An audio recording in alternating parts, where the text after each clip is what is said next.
Hello, people. Welcome back. Here we are.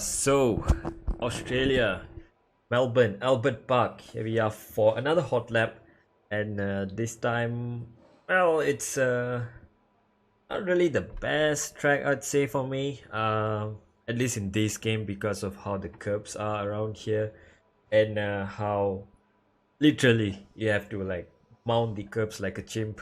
To be fast around here, as you saw in the hot lap. It's pretty hard. So anyway, the best I could have done was probably a 20.8, 2 tenths faster than what I just did just now. But the thing is, it's so hard to nail each curve every lap after lap. So the best probably around 21.1 to 21.2. That's the PB I could do. And let's have a look at the setup because again, Australia is going to be a track where it's going to be pretty difficult to overtake, but having high aero as well helps you in the race to preserve your tires and also follow around quite easily, because if you can't overtake easily, you have to be able to follow someone really close, and then if you get a good exit out of maybe the last corner, first corner, or even out of the fast left right chicane in sector 2, sector 3, then with the help of DRS you will be able to make an overtake.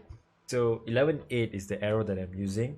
I have done a full 50% race just before I came back into time trial and adjusted the setup, so I have a good idea of what exactly works in TT and doesn't work in the 50% race. So previously I also tried 11.8 in time trial, also worked. The only problem now is in the race, I found that starting on 10.8 actually is pretty good, because after 2 or 3 laps, the car starts to feel a little bit too snappy on 11.8. But if you feel that you need that extra front wing, perhaps you're not, driving yeah, driving differently from me. Perhaps you're taking in less speed, you need more stability, or just maybe other parts of setup are a bit passive. So extra front wing will help you to get that extra turn in that you need. 11.8 in qualifying definitely works like a charm, especially if you're trying to qualify on the mediums. 10.8 still works on the soft tires.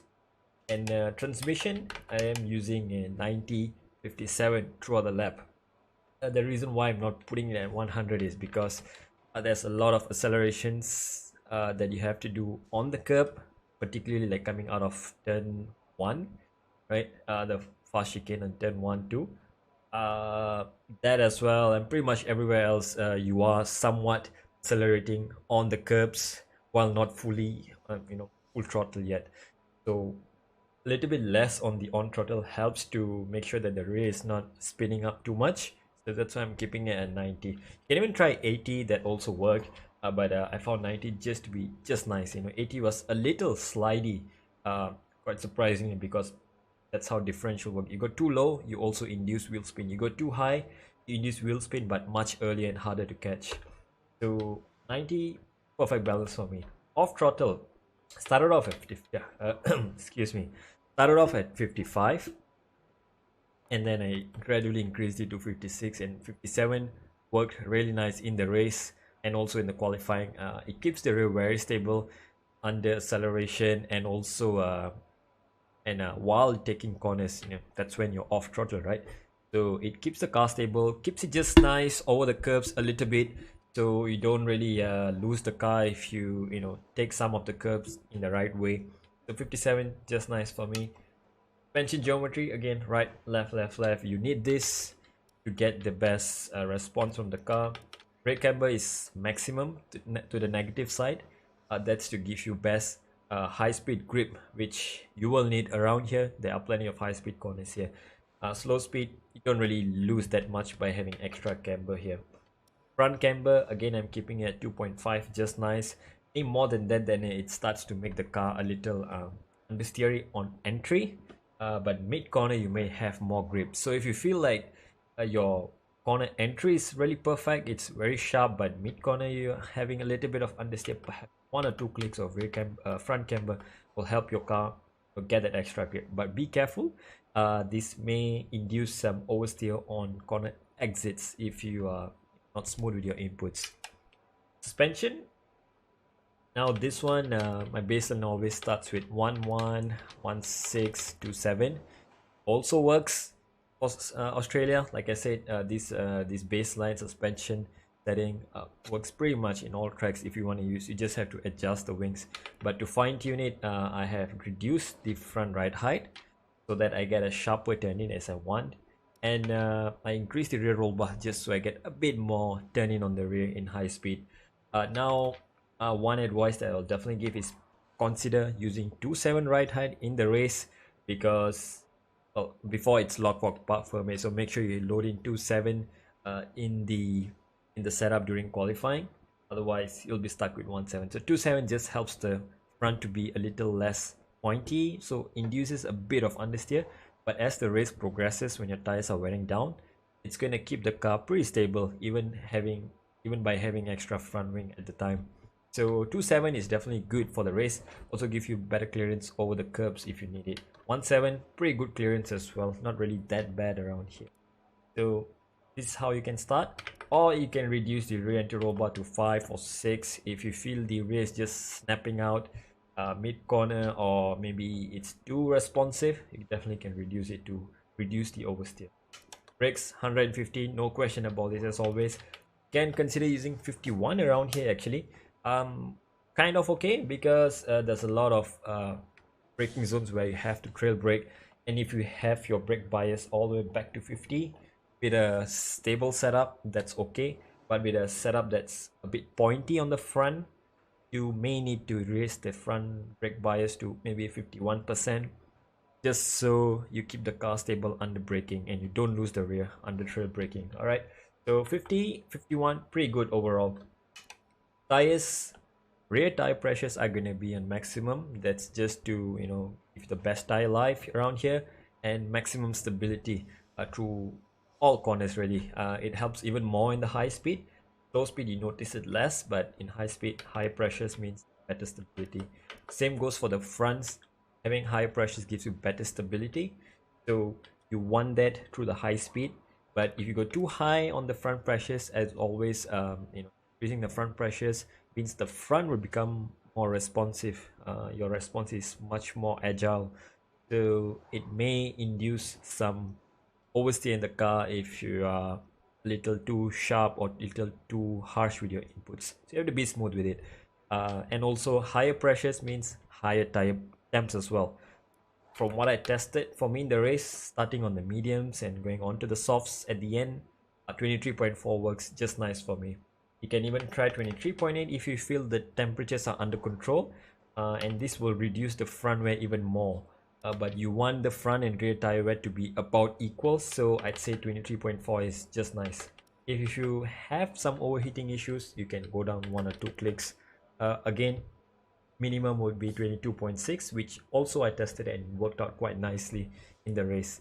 So yeah, and let's go with the setup again. 11.8 on the wings. You can even consider 11.9, but you're gonna be losing a lot more straight line speed. Regen of ERS will be less.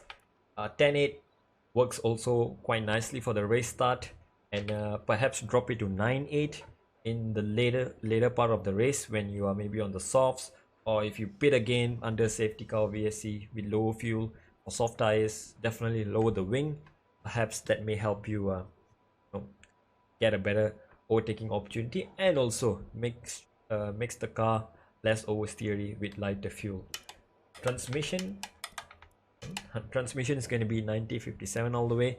If you feel you need more rotation in the rear, you can either drop the off throttle a bit, or you can increase the anti-roll bar by 1.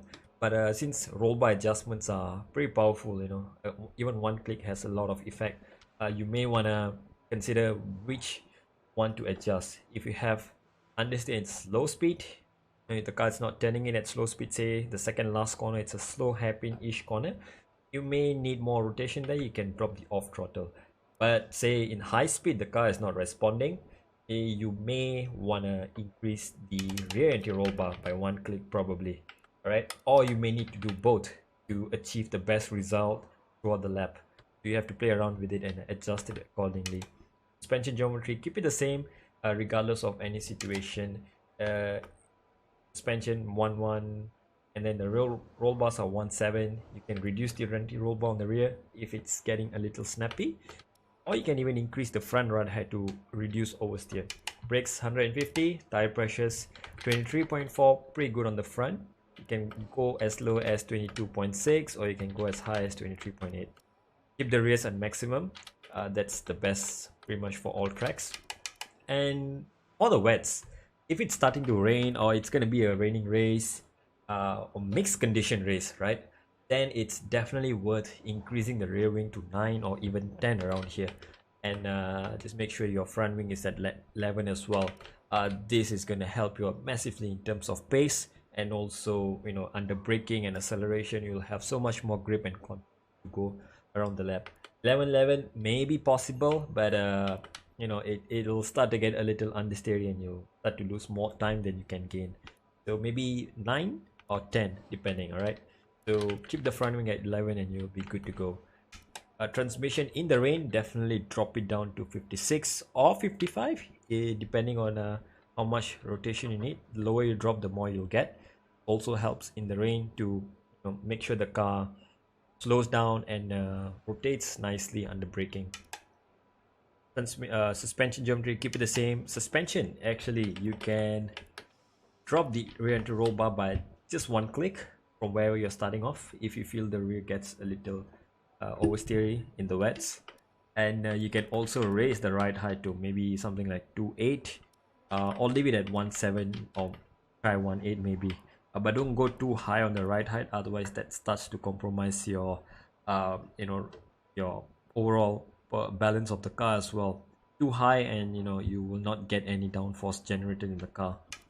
Brakes, keep it the same. Tire pressures, you can actually keep the same in the wets, just so you get extra temperatures into the tire and they are within the correct range. Or, you know, if you want to be safe, 23.0 works just nice on the front tires. And yeah, that's about it. So this is the setup, as you can see, and you may try this out in your races, or if you just wanna, you know, just go around, set some quick laps in time trial, go ahead. Let me know how this works out for you, and we will see you in the next one, which is going to be Jeddah. So Jeddah, a track that was added into this game early in the game, around December, I think, November, around that. So now it's time to revisit the track, and also we'll see how much we improve. I did some runs about a month ago, and there's at least half a second to be found compared to my old setup, and you know, better driving as well. So let's see how we can tackle Jeddah next, and we'll see you in the next one.